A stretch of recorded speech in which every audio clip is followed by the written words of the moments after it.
La technique que les ingénieurs du son professionnels utilisent pour coller les éléments et les pistes ensemble dans le but d'avoir un mix puissant et cohérent dès la première tentative, c'est ce que je vous propose de voir dans cette vidéo.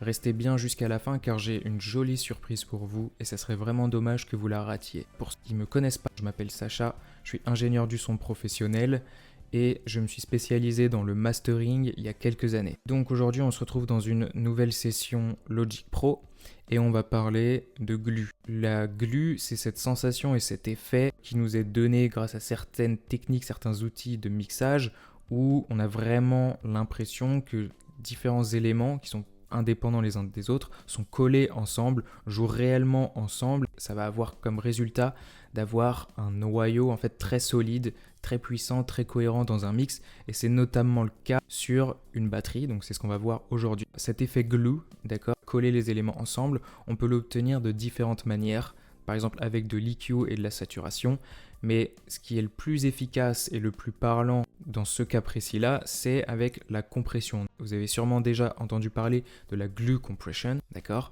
Et c'est ce qu'on va voir aujourd'hui. Il faut savoir que la glue, c'est vraiment ce qui manque à la plupart des productions amateurs que je reçois, que ce soit des débutants ou des intermédiaires. Bon, des débutants, c'est un peu normal. Mais quand je reçois, par exemple, des mix amateurs à masteriser, ou alors quand je fais un peu d'études de marché sur les réseaux sociaux et que j'écoute un peu ce qui s'y passe, c'est le plus gros problème. C'est vraiment tous ces éléments qui ne jouent pas vraiment ensemble. On a cette sensation pas agréable que les éléments du mix, et bien souvent de la batterie en particulier, ne sont pas ensemble. On les entend très bien, hein, mais ils sonnent trop séparément et on perd cette cohésion globale, ce qui fait que inconsciemment l'auditeur va aimer la piste et va vouloir, ou plutôt le morceau, et va vouloir l'écouter jusqu'à la fin. Donc c'est vraiment important de se concentrer sur cette fameuse glue, d'accord? Ça se perd de plus en plus et pourtant c'est extrêmement important. Donc aujourd'hui on va se mettre sur cette piste de batterie là, d'accord? Une piste assez pop. Et on va voir comment ajouter cet effet glue à tous ces éléments de la batterie. Donc ici vous avez kick, vous avez 2 layers pour le kick, vous avez la snare 2 layers aussi, plusieurs hi-hats, etc., etc. Donc on va utiliser un compresseur. Le compresseur que j'adore et qui est très souvent utilisé dans ce but-là, c'est le compresseur SSL, le fameux bus compresseur SSL. Donc je vais aller le chercher, hop, Native Bus Compressor 2. Donc ce compresseur-là est extrêmement utilisé depuis plusieurs décennies pour justement engluer les éléments ensemble. Donc souvent les ingénieurs du son l'utilisent sur la batterie, mais aussi sur le bus master, parfois aussi en mastering. Pour l'effet glue, il y a 3 réglages principaux qui vont nous intéresser. Vous avez dans un premier temps l'attaque, ensuite la release et le ratio. Attaque et release, donc, ce sont les 2 réglages qui vont permettre de contrôler à quel moment la compression va débuter et quand est-ce qu'elle va se terminer, de manière assez grossière.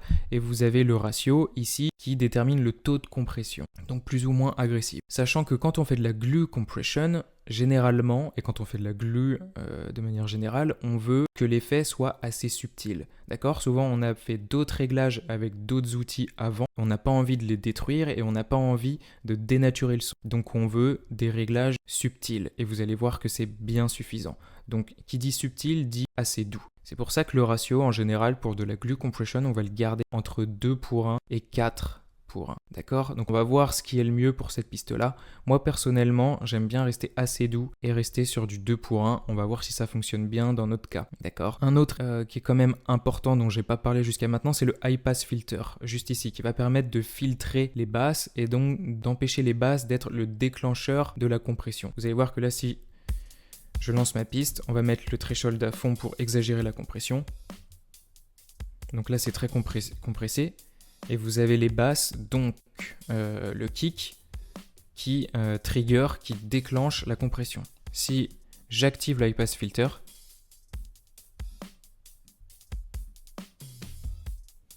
là vous voyez que le kick ressort beaucoup plus, les basses sont beaucoup moins mangées et écrasées. Je vous le refais.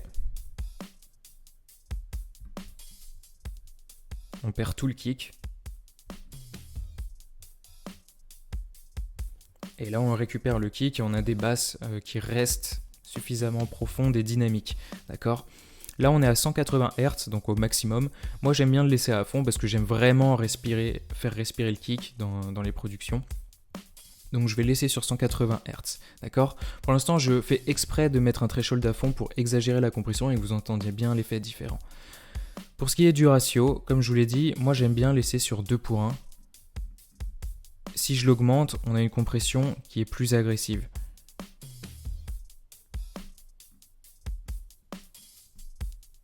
Vous voyez, là on a des éléments qui respirent un petit peu plus, tandis que si je mets sur du 20:1, c'est plus écrasé. Ici, ça respire un peu plus. Voilà, donc moi je préfère le 2:1. Pour ce qui est de l'attaque et de la release, donc l'attaque, c'est le temps que va mettre le compresseur à réagir une fois que le signal a dépassé le threshold, d'accord ? Donc, on a dit qu'on voulait un effet assez subtil et une compression plutôt douce.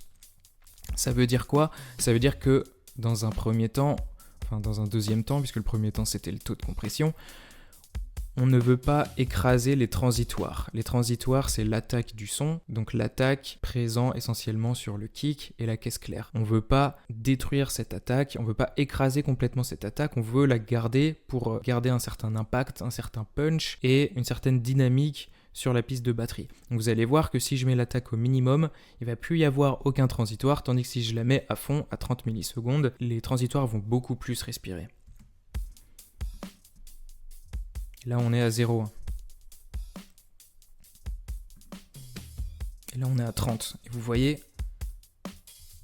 plutôt vous écoutez bien, vous sentez bien que les transitoires, ici, on les garde, ils respirent, et c'est assez agréable.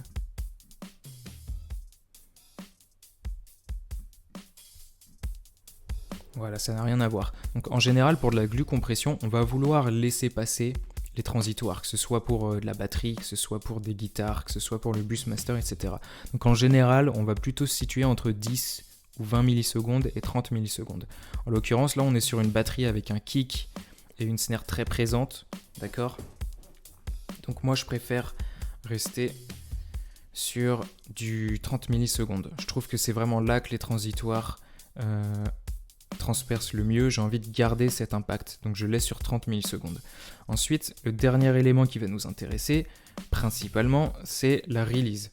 Donc, c'est-à-dire à quelle vitesse la compression va se relâcher après que le signal soit repassé au-dessus du threshold, d'accord ? Donc du seuil. Vous voyez ici, j'ai une release très courte. Là, les transitoires respirent énormément. Et ici, on a une compression qui dure plus longtemps avec une release plus lente et on sent que le son reste compressé un peu plus longtemps. Et on perd, je trouve, un petit peu le groove, un petit peu le rythme et les sauts de la batterie. Vous voyez ici, on retrouve un peu plus le glue, on sent qu'il y a un petit peu plus de dynamique entre chaque coup.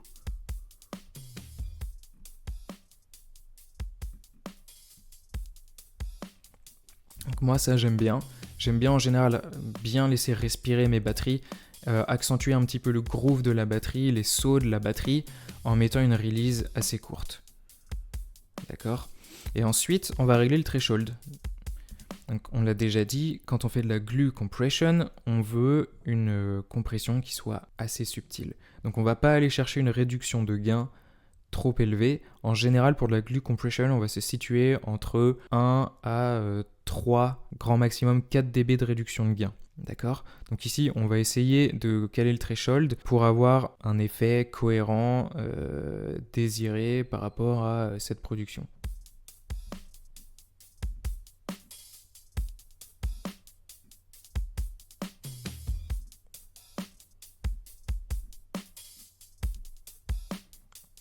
Donc là, on voit que les hi-hats sont déjà un petit peu compressés. Donc ça, c'est bien.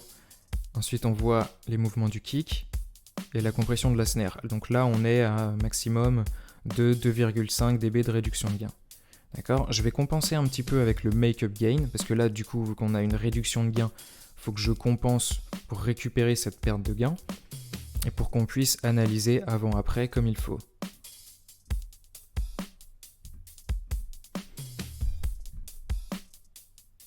là au niveau, en termes de volume, en termes de niveau, par rapport à avant l'effet et après l'effet, on reste à peu près sur le même niveau. Et vous voyez que si je désactive, eh ben, on perd cette sensation de glu.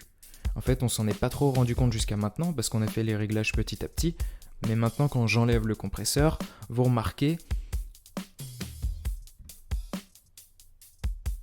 que les éléments sont moins collés entre eux. La batterie fait moins solide. Et on perd vraiment ce côté cohésion et noyau solide et puissant. Sans, avec.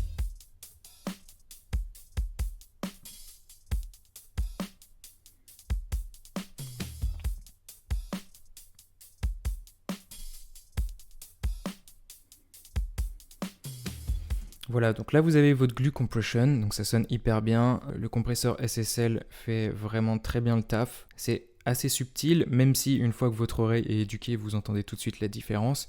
Et imaginez si vous faites ça sur plusieurs groupes, si vous faites ça sur votre batterie, si vous avez plusieurs guitares, je sais pas, plusieurs voix, que vous mettez sur votre bus guitare, votre bus voix, qu'ensuite vous faites une compression bien maîtrisée sur votre master ou au mastering, et ben en fait ça change tout. Vous avez vraiment quelque chose de plus cohérent, avec des éléments collés ensemble. On a vraiment l'impression que chaque instrument joue ensemble. Vous avez plus de cohésion, plus de puissance. C'est beaucoup plus agréable. Et ça, votre auditeur, il va pas le comprendre de manière consciente, mais il va le sentir. Et c'est ce genre de choses où il va se dire, bah, je sais pas pourquoi, mais je préfère ça. Et donc ça va vraiment l'amener de manière inconsciente à préférer cette piste et à écouter cette piste ou ce morceau jusqu'au bout. Donc gardez bien ça en tête.